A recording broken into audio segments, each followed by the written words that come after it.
Guys, how would you feel if after 2 years of burying your wife, you saw her living her best life somewhere in Europe? Listen to this story, guys. My wife and I were married for almost 5 years with one child before she died from fibroid complications. A few months before her death, we decided to try again for another child after many failed attempts. One fateful Monday afternoon, my wife came back from the hospital after meeting with her doctor and told me that her doctor said she had fibroid, which is why it's been difficult for her to conceive. We started looking for solution, then we concluded that she would undergo surgery to remove this fibroid. She agreed to it. A few weeks to the surgery date, my wife changed her mind. She said she doesn't want the surgery anymore. Rather, she would use the native medicine her mother recommended for her. I loved my wife so much that I can do anything just to see her healed. So when she told me about using a native doctor instead of a medical doctor, I agreed and gave her my consent. I was just desperate to see her happy. She went to stay with her mom because it's closer to the herbalist place. She would stay like 2 weeks, sometimes a month, then come back and spend some days with us before going back. This continued for months until one day I received the news that shattered my entire world. My wife had died from concussion overdose given to her by the herbalist. I was shattered. It wasn't easy on our son either. She was later buried according to tradition, and before she was laid to rest,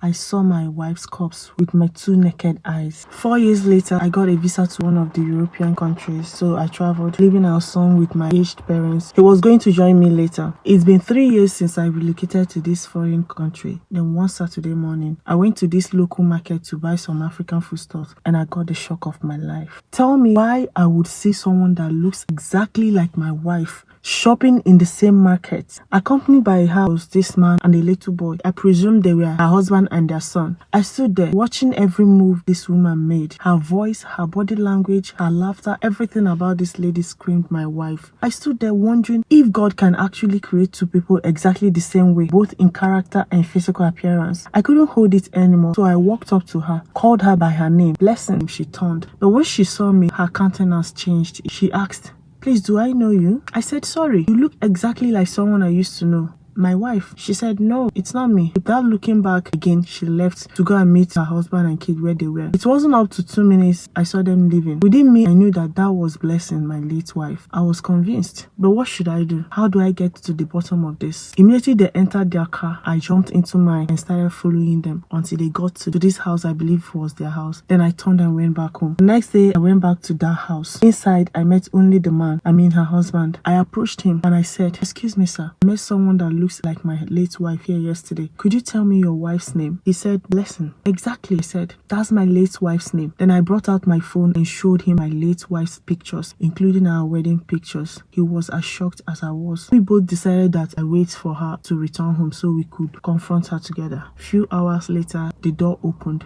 You needed to see the look on her face when she saw me. To cut the whole story short, my supposed late wife told me that it was all a lie. There was never any fibroid issue to start with. It turned out that my wife met her current husband online and the guy promised to bring her to the Europe so they could get married. She didn't want to miss the opportunity, so she accepted. While I was at home shuffling work and childcare, thinking that my wife was receiving treatment, she was busy processing her visa, and when she got the visa, she faked her own death with the help of her mother. How could she do this to me? To her own son?